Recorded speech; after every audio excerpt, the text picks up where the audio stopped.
Paul Sack's Good News Broadcast, speaking to Dr. Doris J. Day. Hi, Dr. Day. How are you? Good morning. How are you, Paul? Okay, good. Actually, when everybody said, you're going to be interviewing Dr. Doris Day. That's right. I love that. How has that been for you? When people say, are you really a Doris Day? It's been so much fun. I always say they come for her, but they stay for me. Oh, okay. You're actually, and we have Celeste Holmes coming to our TV studio today. Very nice. I'm sure probably knew Doris Day. We'll ask her.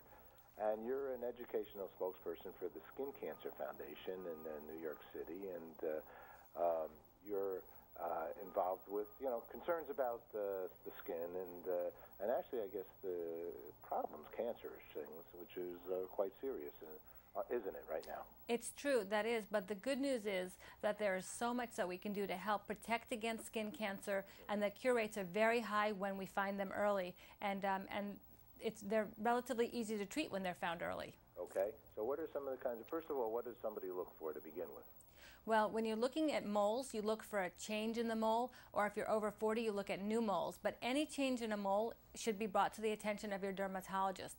If you have a red mark that looks like a cut or a scrape or that looks a little bit raw, that typically should heal within a couple of weeks. So if a red spot doesn't heal within a few weeks, that also should be brought to the attention of your dermatologist, because that may be a squamous cell or basal cell carcinoma. And they're not always only in sun-exposed areas. You need to check your whole body and have somebody look at your back for you on a regular basis, and have a skin cancer screening with your dermatologist every year, but obviously sooner if there's anything new or changing.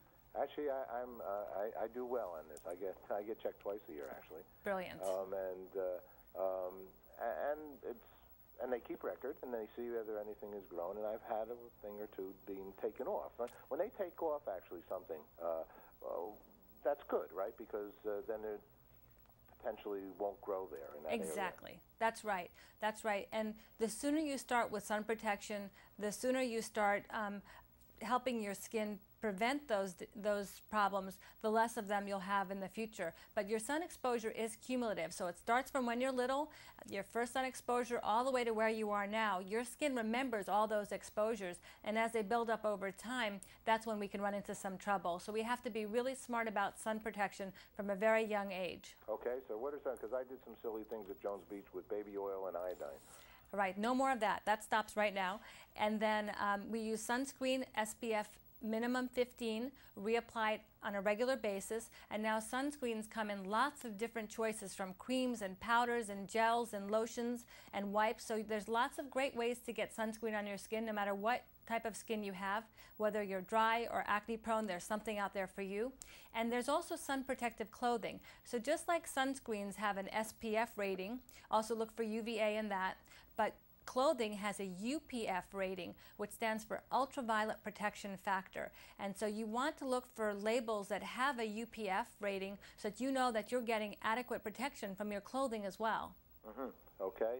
What type of clothing are out there that people can get? Actually, I remember when I was at the dermatologist, I saw a little folder, and I was interested and wanted to do a story on it with Columbia Sportswear company. That's a great clothing line. They have a line called the OmniShade, the Omni skincare line, and you can go to Columbia.com. You'll have great information there on that, and it's the first global apparel line to have the Skin Cancer Foundation seal of recommendation, so that you know you're getting adequate protection. So most clothing has an SPF or a UPF of about 5, but when you have sun protective clothing, that goes up to about 50, while still being very lightweight and very comfortable. They're beautiful. Well, first of all, they have great clothing yes. to begin with, that company.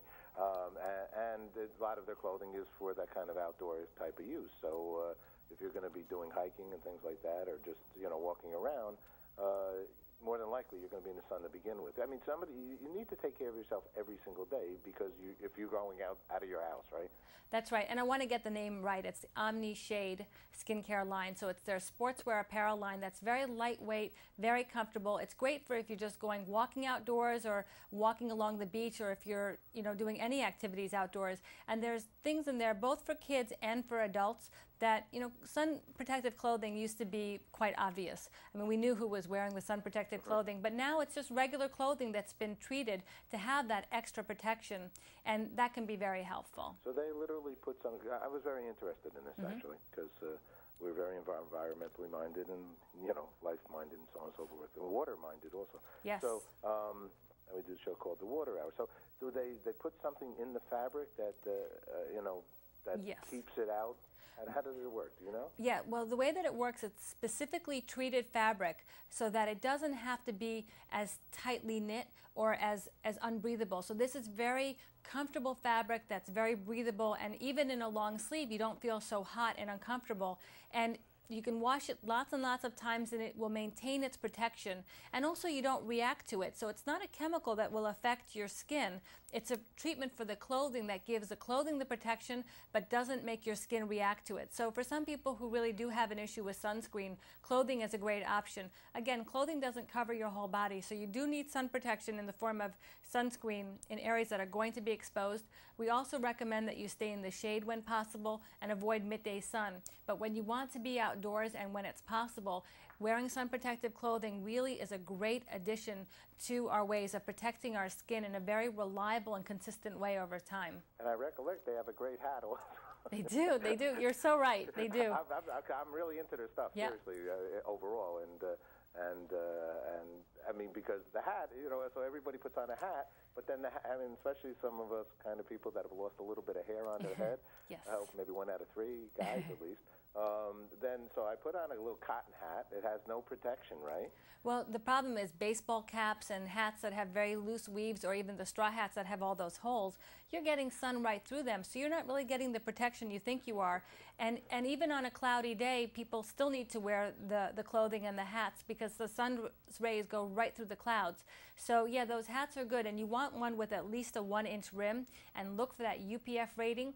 Skin Cancer Foundation's website, skincancer.org, has some great information, and of course Columbia.com for the clothing. Tell us a little more about Skin Cancer Foundation.